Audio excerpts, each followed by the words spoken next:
Oi gente, esse é o meu primeiro vídeo aqui no YouTube. Eu sou Rosimar Almeida e tenho uma proposta de trabalho desenvolvido durante anos e eu quero muito compartilhar esse trabalho com vocês.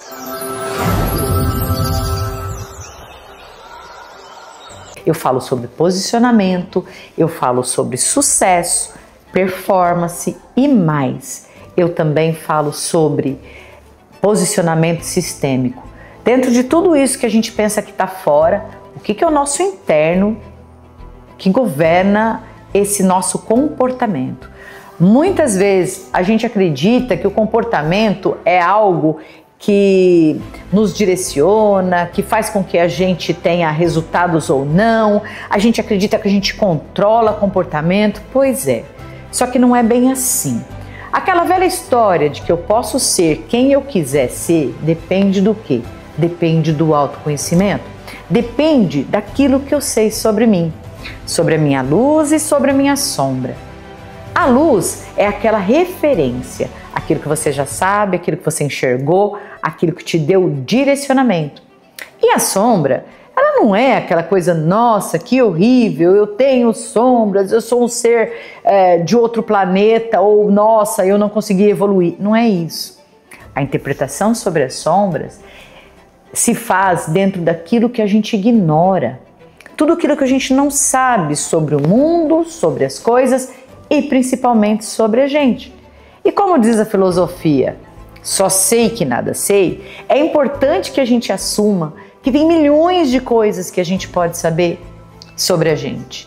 Às vezes a gente conhece sobre motores, sobre profissões, sobre carros, sobre tantas coisas, e a gente não sabe sobre nós.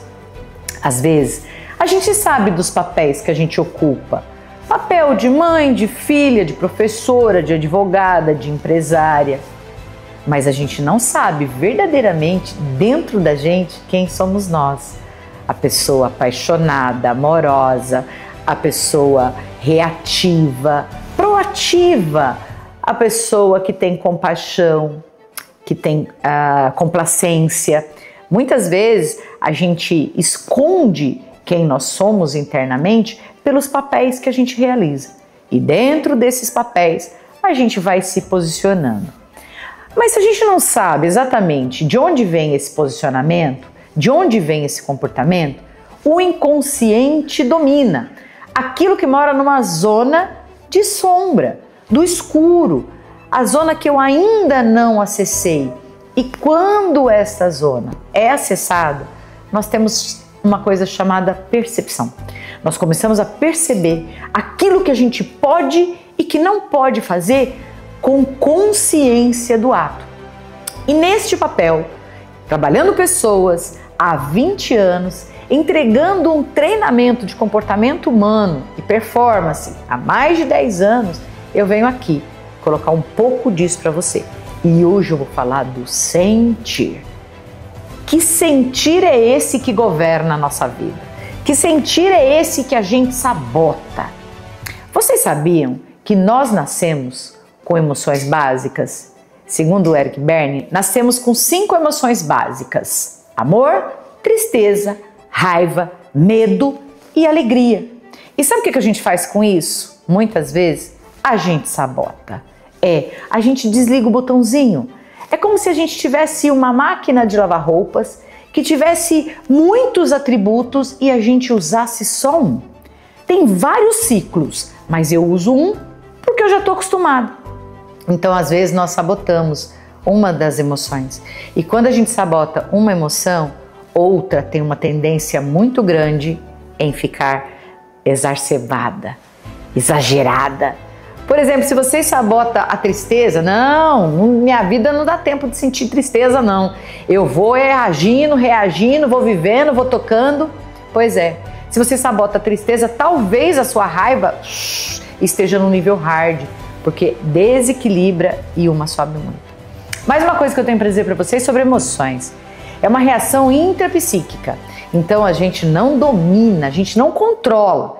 E quando a gente tenta controlar, aí a gente entra pelo cano, porque uma delas vai ficar muito exagerada, ou talvez duas. Emoções são é um sistema de defesa do próprio corpo. A gente não controla. O que nós aprendemos durante a vida é gerenciar essas emoções. E eu vou falar para vocês sobre o sentimento. Se a emoção é da natureza humana e ela é uma reação instantânea, automática e instintiva, o que é o sentimento então, Rose? Qual é a natureza do sentimento? O sentimento é a interpretação consciente e objetiva que a gente dá para a emoção. E segundo um pesquisador americano chamado Bob Deutsch, é necessário que a gente viva o sentimento. A partir do momento que a gente abre espaço para viver esse sentimento, a nossa criatividade se potencializa. E hoje a inteligência humana é muito medida através da capacidade que o ser humano tem de desenvolver solução para as próprias questões. Logo, se eu penso que viver o sentimento é um dos requisitos da criatividade, de construir solução para as próprias questões, por que eu vou sabotar o sentimento e vou dizer, eu não vivo sentimento? Eu sou uma pessoa que tem uma conduta, uma postura e eu vou deixar o sentimento lá. Pois é interessante que a gente repense isso. É uma interpretação consciente e subjetiva da emoção. E aí eu escolho se eu vou viver ou não. Porque existe uma duração para a emoção que vem instantaneamente.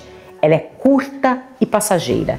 A emoção vem e a gente costuma brincar. Todo momento do mundo em 1 minuto e meio para você sentir muita raiva. E o que você vai fazer agora? O sentimento, ele é mais duradouro. E por que, Rose, que o sentimento é duradouro? Porque o sentimento conta com a nossa memória. A emoção vem, você vive e ela passa. O sentimento não. Ele se torna um registro da nossa memória. E isso favorece a escolha de permanecer num estado de sentimento da alegria, por exemplo, ou da tristeza, ou não. Uma outra coisa é a localização dessa emoção, desse sentimento. Onde se localiza, por exemplo, a emoção? Ela ocorre no corpo todo, com reações fisiológicas. Olha que interessante, quando eu tenho medo, dói minha barriga, trava as minhas pernas. Quando eu durmo, por exemplo, e tenho um sonho bom ou ruim, um pesadelo, o meu corpo vai contar. E o sentimento, ele ocorre na mente. É um processo cognitivo, é um caminho de começo, meio e fim. Olha que interessante isso. Existe também nessa seara a questão da visibilidade. A emoção, ela é pública. Não adianta querer esconder, guardar. Se você tiver com medo, vai transparecer. Os próprios animais fazem a leitura do ser humano quando se trata de medo, alegria. Vai transparecer. As pessoas que estão à sua volta, elas vão sentir. E o sentimento, olha que bacana, o sentimento, ele é privado. Ele não é visível aos outros. E é por isso que quando você tem um sentimento de afeto ou desafeto por alguém, você consegue manter em silêncio durante muitos e muitos anos, talvez. Porque esse sentir, que não está necessariamente vinculado a essa emoção imediata, ele vai permitir que você faça essa gestão. Então você vai conseguir guardar ali no fundo da tua alma essa visibilidade privada. As pessoas não terão acesso a esse sentimento mais profundo. O susto, por exemplo, aumenta os nossos batimentos cardíacos. A gente pode suar, a gente pode ter uma necessidade premente de correr. A saudade e a gratidão surgem depois de receber uma festa surpresa, por exemplo. Eu escolho sentir o sentimento da saudade, da gratidão.